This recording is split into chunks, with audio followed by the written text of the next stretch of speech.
Dear student, in the last lecture we have seen characteristics of states of matter. Then next we have seen the main constituents of the molecules of the mixture, namely here are N2, O2, AR, H2O, CO2.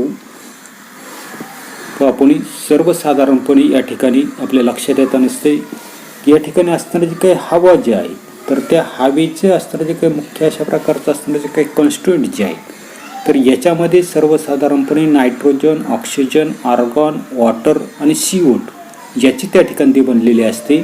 Similarly the mixture and alloy brass contain atoms of copper and zinc. तर याचबरोबर आपल्या लक्षात येत असते की brass हे जे काय असणार जे काही संमिश्र जे आहे तर त्या संमिश्रामध्ये सर्वसाधारणपणे कॉपर आणि झिंकचे रेणू त्या ठिकाणी असतात. While bronze contain atoms of elements copper and tin. तर आपल्या लक्षात येत असते की ब्रॉन्झ हा जो काय असणार जे काही संमिश्र जे आहे तर त्या संमिश्रामध्ये कॉपर असेल आणि टीन असेल तर यांच्यापासून त्या ठिकाणी ते बनलेलं असतं. The figure 6.4 shows a schematic microscopic picture of the type of the matter, namely element, compound and mixture and also their characteristics. या ठिकाणी पुढच्या पानावर असणारे जे काही आकृती 6.4 जे आहे तर तिच्यामध्ये आपल्याला मूलद्रव्य, संयुग व मिश्रण या द्रव्याच्या प्रकाराचं अतिसूक्ष्म पातळीवरचं असणारं जे काही चित्र जे आहे तर ते चित्र त्या ठिकाणी लाक्षणिक पद्धतीने त्या ठिकाणी दाखवलं असून त्याची वैशिष्ट्य जे आहेत तर ती वैशिष्ट्य सुद्धा आपल्याला त्या ठिकाणी सांगितलेली आहेत. पहा इलिमेंट, कंपाऊंड अँड मिक्सचर. तर असणारे जे काही इलिमेंट जे आहे तर त्या इलिमेंटमध्ये नायट्रोजनचा असणारा जो काही रेणू जो आहे तर तो रेणू आपल्याला त्या ठिकाणी दाखवलेला आहे. त्याच्यानंतरचा असणारं जे काही कंपाऊंड जे आहे तर त्या कंपाऊंडमध्ये आपल्याला नायट्रोजन डायऑक्साईडचा असणारा जो काही रेणू जो आहे तर तो रेणू त्या ठिकाणी दाखवलेला आहे. तर मिक्सचर जे आहेत मिश्रण जे आहे तर त्या मिश्रणामध्ये mixture of N2 and NO2 त्या ठिकाणी यांचं मिश्रण जे आहे तर ते मिश्रण त्या ठिकाणी दाखवलेलं आहे. त्याच्यानंतर असणारा जो काही ऑक्सिजन मॉलिक्यूल जो आहे तर तो ऑक्सिजन मॉलिक्यूलचा रेणू त्या ठिकाणी दाखवलेला आहे. त्याच्यानंतर पुढे आपल्याला त्या ठिकाणी नायट्रिक ऑक्साईड मॉलिक्युल्स NO2 त्या ठिकाणी दाखवलेलं आहे. आणि मिक्सचर जे आहे तर त्या मिक्सचरमध्ये आपल्याला त्या ठिकाणी सर्वसाधारणपणे नायट्रोजन आणि ऑक्सिजन यांचं मिश्रण त्या ठिकाणी दाखवलेलं आहे. याच्या पुढे पहा की constituent substance of the element is only one and it is that the element itself. जे सर्वसाधारणपणे या ठिकाणी आपल्या लक्षात येत नसते की मूलद्रव्याच्या बाबतीमध्ये घटक पदार्थ जे आहेत तर ते घटक पदार्थ एकच व तो म्हणजे त्या ठिकाणी असणारे जे काही मूलद्रव्य जे आहेत तर ते मूलद्रव्य स्वतः त्या ठिकाणी असतं. तर असणारे जे काही कंपाऊंड जे आहे तर त्या कंपाऊंडच्या बाबतीमध्ये constituent substance of a compound is only one and it's that compound itself. संयुगाचा असणारा जो काही घटक पदार्थ जो आहे तर तो घटक पदार्थ एकच व तो म्हणजे ते स्वतः संयुग त्या ठिकाणी असतं. तर मिश्रणाच्या बाबतीमध्ये पहा काय सांगितलेले की constituent substance of a mixture are 2 or more elements and or compound. तर मिश्रणाचे असणारे जे काही घटक पदार्थ जे आहेत तर ते घटक पदार्थ 2 किंवा अधिक अशा प्रकारची मूलद्रव्य किंवा संयुग याच्यापासून त्या ठिकाणी तो बनलेला असतो. त्याच्यानंतर पुढे all the atoms in molecules of an element are alike and are joined to each other by the chemical bonds. म्हणजे सर्वसाधारणपणे या ठिकाणी असणारे जे काही मूलद्रव्य जे आहे तर त्या मूलद्रव्यामध्ये आपल्या लक्षात येत नसते की मूलद्रव्याच्या रेणूतील सर्व अणू जे आहेत तर ते एकसमान व एकमेकांना केमिकल बॉन्ड म्हणजे रासायनिक बंध जे आहेत तर त्या रासायनिक बंधांनी त्या ठिकाणी जोडलेले असतात. तर असणारे जे काही कंपाऊंड जे आहेत तर त्या कंपाऊंडमध्ये the constituents atoms of a molecule of a compound are of 2 or more types and are joined to each other by the chemical bonds. संयुगाचे असणारे जे काही रेणू जे आहेत तर त्या रेणूतील घटक अणू 2 किंवा अधिक प्रकारचे एकमेकांना रासायनिक असणारा जो काही बंध जो आहे तर त्या बंधांनी त्या ठिकाणी जोडलेले असतात. तर मिश्रणाच्या बाबतीमध्ये the constituent molecule of the mixture are different from each other and are not joined by the chemical bond. याच्यामधला डिफरन्स त्या ठिकाणी फक्त लक्षात ठेवा की मिश्रणातील असणारे जे काही घटक रेणू जे आहेत तर ते घटक रेणू एकमेकांपासून भिन्न आणि रासायनिक बंध जे आहेत तर त्या बंधानं न जोडलेले त्या ठिकाणी आपल्याला आढळून येताना दिसतात. पुढे एलिमेंटच्या बाबतीमध्ये atoms molecules of the different element are different. जे वेगवेगळ्या मूलद्रव्याचे रेणू असतील, अणू असतील तर ते वेगवेगळे असतात. तर मिश्रणाच्या बाबतीमध्ये the proportion of the constants element in a compound is constant. संयुगातील घटक मूलद्रव्यांचं असताना जे काही प्रमाण जे आहे तर ते प्रमाण मात्र त्या ठिकाणी ठराविक त्या ठिकाणी असतं. याच्या उलट असताना जे काही मिक्सचर जे आहे तर त्या मिक्सचरच्या बाबतीमध्ये आपल्याला सांगितले की मिश्रणातील असताना जे काही घटक पदार्थ जे आहेत तर त्या घटक पदार्थांचं असताना जे काही प्रमाण जे आहे तर ते प्रमाण मात्र त्या ठिकाणी बदलू शकतं.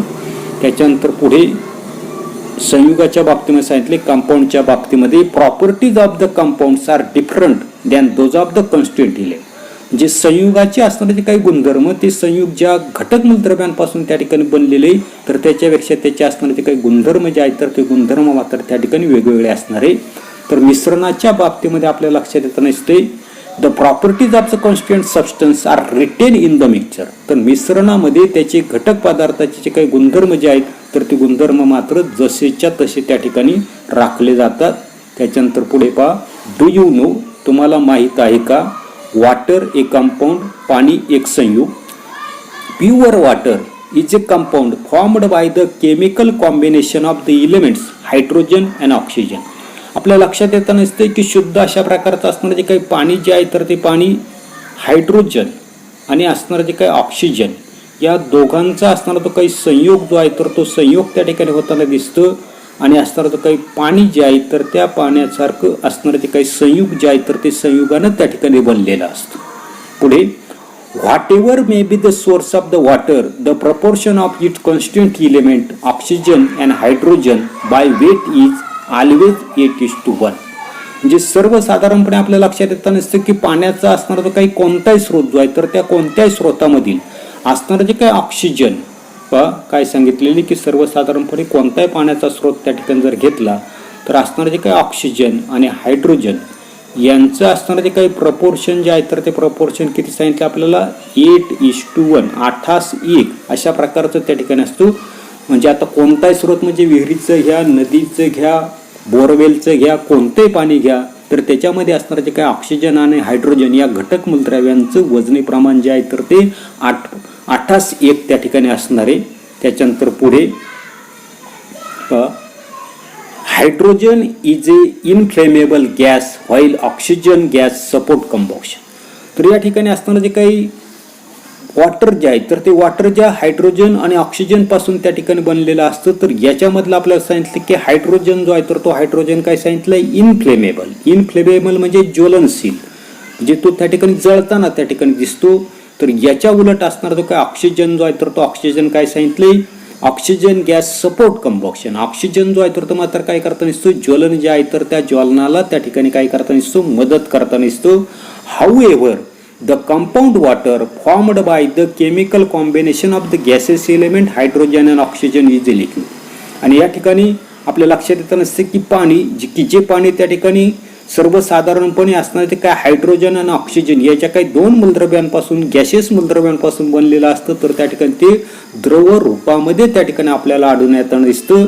It is neither inflammable nor does it support combustion. आणि अशा प्रकारचं हे जे काही पाणी जे आहे तर ते पाणी आपल्या लक्षात येताना दिसते की त्या ठिकाणी इनफ्लेमेबल म्हणजे ज्वलनशीलही नाही. आणि पुढे आपल्याला सांगितले डज नॉट सपोर्ट कंबॉक्शन म्हणजे ज्वलन जे आहे तर त्या ज्वलनाला सुद्धा त्या ठिकाणी मदत करत नाही. On the contrary it helps to extinguish fire. याच्या उलट ते काय करता नसते असणाऱ्याची काय आग जी आहे तर ती आग विझवण्यासाठी काय करता नसते मदत करताना दिसते. दुसरं आपल्याला कंपाऊंडचं उदाहरण त्या ठिकाणी मिक्सचरचं उदाहरण दिलेलं की मिल्क ए मिक्सचर. ज्या ठिकाणी दूध एक मिश्रण पाहता की milk is a mixture of water lactose fats proteins and a few more natural substances. या ठिकाणी आपल्या लक्षात येताना असते की दूध जे आहे तर ते दूध पाणी दुग्ध शर्करा स्निग्ध पदार्थ प्रथिनं आणि आणखी काही नैसर्गिक पदार्थ जे आहेत तर यांचं मिश्रण त्या ठिकाणी आहे. The proportion of various ingredients of the milk is different as per it sources. दुधाच्या स्रोताप्रमाणे, आता दुधाचं स्रोत म्हणजे ते गाईचं आहे की म्हशीचं आहे, तर त्या दुधाच्या स्रोताप्रमाणे दुधामधील असणारे काही विविध घटक पदार्थ जे आहेत, तर त्या विविध घटक पदार्थांचं असणारे काही प्रमाण जे आहे, तर ते प्रमाण त्या ठिकाणी वेगवेगळं असणार आहे. The proportion of the fat in the cow milk is 3 to 5%, while it is 6 to 9% in the buffalo's milk. या ठिकाणी असणारं जे काही गाईचं असणारं जे काही दूध जे आहे, तर त्या दुधामध्ये असणारं जे काही फॅट जे आहे, तर त्या फॅटचं प्रमाण सर्वसाधारणपणे 3 ते 5% असतं. तर असणारं जे काही म्हशीचं असणारं जे काही दूध जे आहे, तर त्या म्हशीच्या दुधामध्ये असणारं जे काही स्निग्ध जे आहे, तर त्या स्निग्ध पदार्थांचं प्रमाण त्या ठिकाणी 6 ते 9% त्या ठिकाणी असतं. The ingredient water is naturally present in the large proportion in the milk. आपल्या लक्षात येताना दिसतंय की दुधामध्ये निसर्गतच त्या ठिकाणी पाणी हा जो काही घटक पदार्थ जो आहे, तर तो घटक पदार्थ मोठ्या प्रमाणामध्ये त्या ठिकाणी मिसळलेला असतो. And therefore milk exist in the liquid state. आणि म्हणून हे जे काही जरी त्या ठिकाणी मिक्सचर जरी असलं, मिश्रण जरी असलं, तरी दूध जे आहे, तर ते दूध आपल्याला त्या ठिकाणी द्रवरूप अवस्थेमध्ये त्या ठिकाणी आढळून येताना दिसतं. The sweetness of the milk is due to the ingredient called lactose. दूध जे आहे, तर त्या दुधाला त्या ठिकाणी गोड अशा प्रकारची असणारी काही चव जी आहे, तर ती चव त्या ठिकाणी लागताना दिसते. कारण ते जे काही दूध जे आहे, तर त्या दुधामध्ये असणारे जे काही लॅक्टोज, ज्याला त्या ठिकाणी आपण दुग्ध शर्करा म्हणतो, तर त्याच्यामुळे ते असणारे जे काही दूध जे आहे, तर ते दूध आपल्याला त्या ठिकाणी गोड लागताना दिसतं. In other words, the proportion of the constituent substance are retain in the milk. म्हणजेच घटक पदार्थांचे असणारे जे काही गुणधर्म जे आहेत, तर ते गुणधर्म सुद्धा दुधामध्ये त्या ठिकाणी राखले जातात. एवढाच भाग आपण या तासाला पाहणार आहोत. पुढील भाग पुढील तासाला पाहू. धन्यवाद.